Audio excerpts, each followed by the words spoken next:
Olá, pessoal!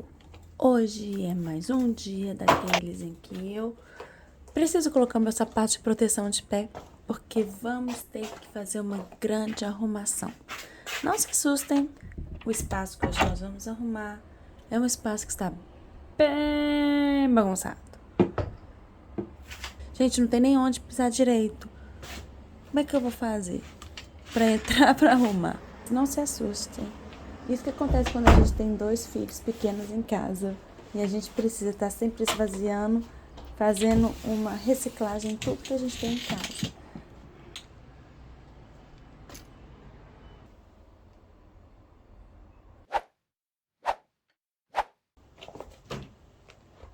Ai, gente, queria estar aqui numa situação melhor, mas vejam só. Esse é um dos motivos que eu não consigo postar vídeo com tanta frequência. Gente, aqui é um cantinho onde eu tiro as coisas que eu não tô mais usando da casa, por exemplo, as coisas do Theo, da Lia, e coloco aqui pra eu saber o que eu vou manter, o que eu vou doar, o que eu vou fazer com essas coisas. E, gente, tem aqui, ó, um monte de caixa vazia, olha só. Mas é proposital, porque se tiver alguma coisa que eu queira doar pra algum amigo, porque você sabe como criança é, né? A gente usa as coisas e perde rápido. Aí eu coloco nas caixinhas e entrego pra eles. Vamos começar o papo de hoje. O papo de hoje vai ser sobre transporte escolar. Gente, enquanto eu explico pra vocês como funciona a questão do transporte escolar, eu vou organizar aqui, tá, gente? Porque eu também não tenho muito tempo. Por que eu decidi fazer esse vídeo, tá, gente? Porque daqui a pouco ali vai ter que estar usando transporte escolar. Então eu fiz uma pesquisa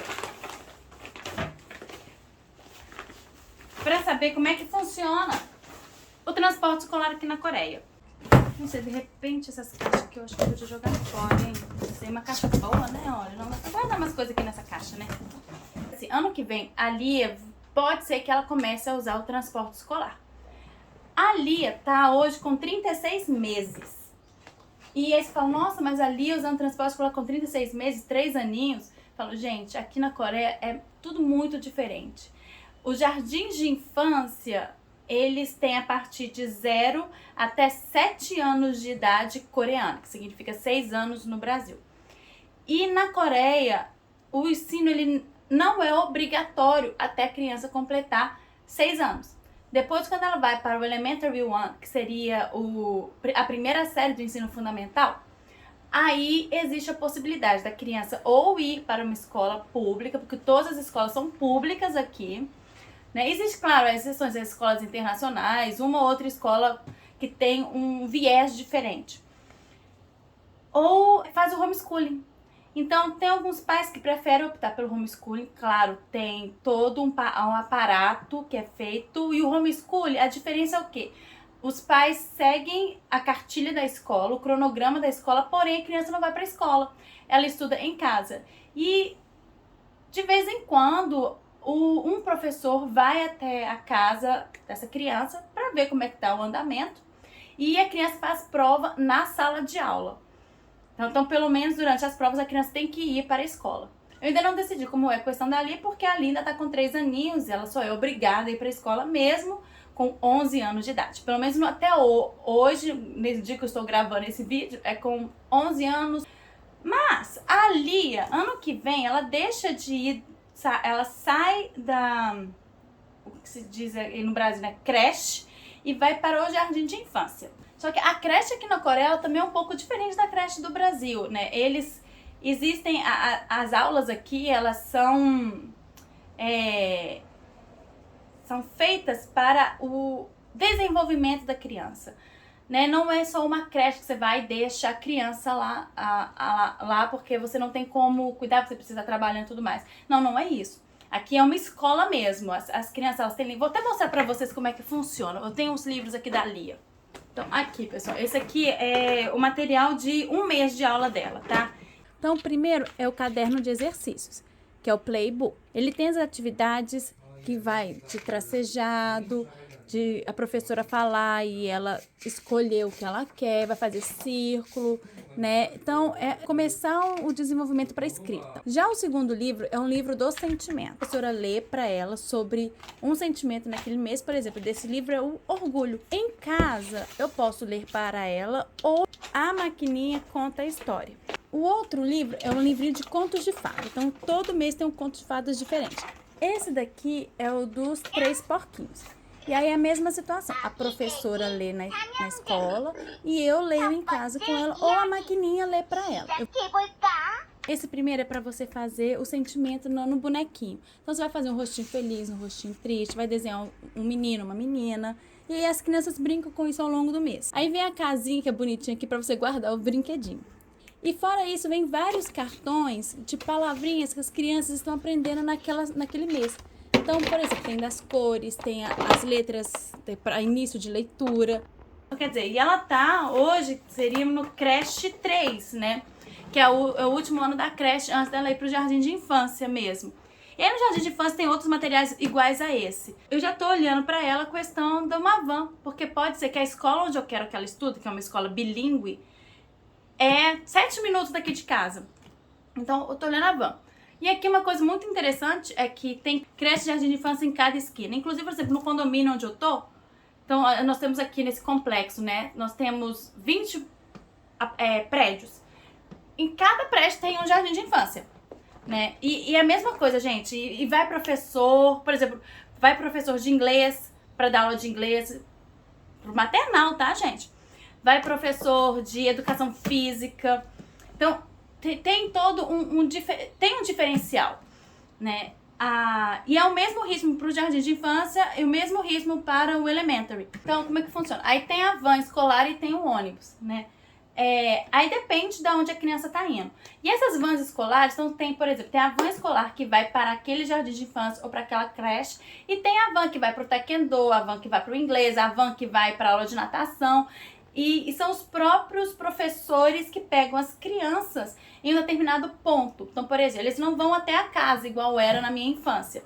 Então, vamos supor, no jardim de infância A, B e C, o ponto de encontro é neste local. Então, todas as mães vão para esse ponto de encontro com as crianças. E aí vai chegando as vans. Aí vem a van da escola A. A professora de uma das salas pega as crianças. Então, quer dizer, as mães conhecem todos os professores daquele jardim de infância. Mesmo porque o seu filho vai estudar com todos os professores, né, com o passar dos anos. E o motorista é um funcionário da escola. Então, é uma coisa segura. Você vê aquelas crianças tudo pequenininho indo na van, né? Então, eu tô olhando pra ali, pra ela poder ir, né, pra essa escolinha. Aí tem a opção também do pai levar, e aí fica a critério dos pais. E, por exemplo, a van não passa em um horário só. Eles passam de 2 a 3 vezes com diferença de 30 minutos. Porque a aula aqui na Coreia começa às 10 horas da manhã. Vai das 10 até umas 3h30, 4 horas da tarde. Então a criança vai pra escola, chega na escola, toma um café da manhã. Aí depois ela almoça, aí tem um lanchinho, aí depois tem um outro lanchinho. E enquanto isso as aulas vão acontecendo. Então eles têm um cronograma como se fossem crianças do jardim de um elementary, de uma primeira série, segunda série do ensino fundamental. O que me deixou assim mais aliviada é que quem pega e quem entrega é a própria escola, não é um terceirizado da escola. Porque o muito comum, pelo menos na minha época de Brasil, era que um terceirizado aprovado pela escola levasse e buscasse, né? E aqui na Coreia não, é o professor da criança. Então a criança até fica mais tranquila, né? Porque tá vendo a professorinha lá. Aí você vai me falar assim, isso é caro, né?